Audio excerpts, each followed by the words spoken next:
Hello artists! Today we're going to be working on learning how to draw a landscape that has a background, a middle ground, and a foreground.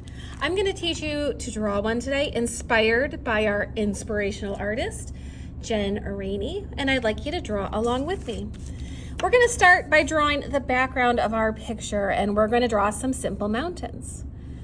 So I'm going to draw what looks like, I don't know, a zigzag line. These are very simple mountain shapes. And I don't want a lot, I just want a few because we're just practicing some shapes together. Now that I've drawn the line for my mountains, I'm gonna add in some other lines where we can create some texture on these mountains.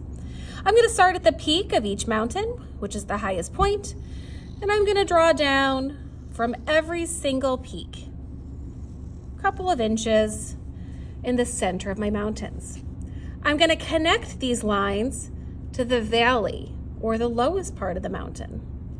And you can see when I connect it, it's made a triangular shape. This is an area where we're going to add shading on our mountain. And if I wanted, I could draw a sun or a moon over here so you can see which way the light is shining. Since this is the shaded part of the mountain, we're going to use lines to show our shadows, just like our artist, Jen Rainey, does. So I'm going to draw diagonal lines, filling in each of these sections. The closer together they are, the more shaded it will look. You can see my lines are all going the same direction. These are hatching lines. This is a type of shading that artists use.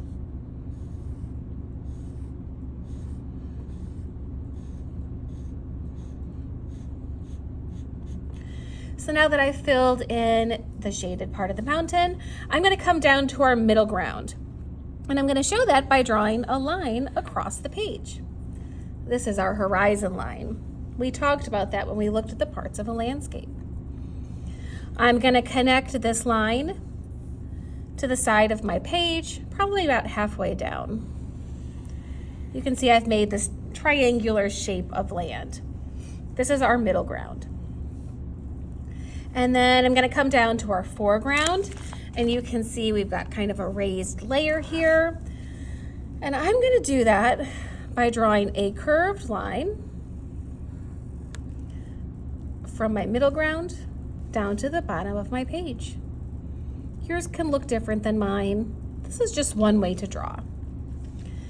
To show that this land area is raised, I'm going to come to the edge of each of my curves, and I'm going to draw a line down. This is going to make it look like if it is a cliff's edge. I'm going to add a little cliff edge here too, so you can tell that this land is raised.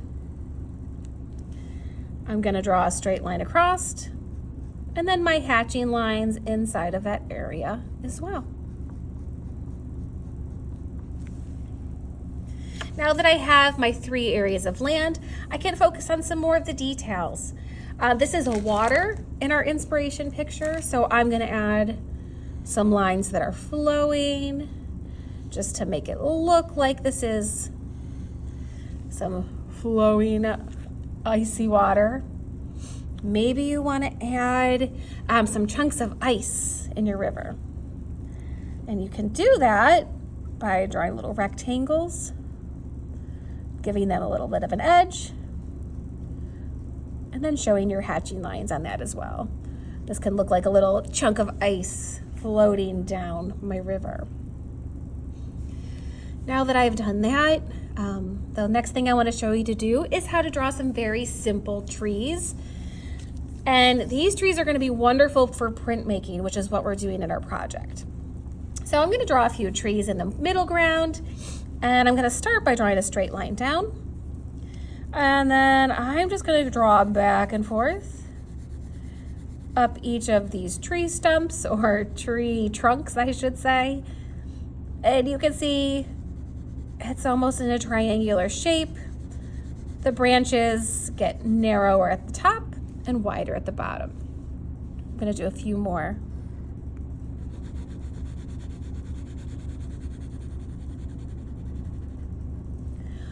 And remember to show perspective in our art. We want things that are farther away to appear smaller. So I'll do one more tiny tree all the way in the back. And you can tell these ones are closer because of their size. I think I'll add a really big tree over here. So you can tell this is the foreground. It's closest to you, the viewer. We're gonna make this tree huge. And maybe because this tree is so big, you'll draw the branches a little bit differently. When we print, these will look a lot like pine branches. So you could go over these again if you want and make them darker. And you can see my trees are thinner at the top and wider at the bottom. If I wanted to, I could add all sorts of details to make this interesting, maybe animals or people or a little log cabin. But I'm gonna leave that up to your imagination. For now, I'm just gonna show you one more thing, and that's gonna be some texture in the mountains. I don't think that these are completely flat mountains. There's some rocky terrain. So I'm gonna add some lines to show texture, the way something feels. And maybe you wanna add some more of your hatching lines to show that this is like a crack in the mountain. So you can be thinking about that as you customize your shapes. I hope you enjoyed drawing a landscape that has a background, middle ground, and foreground. We'll talk a little more about your assignment next.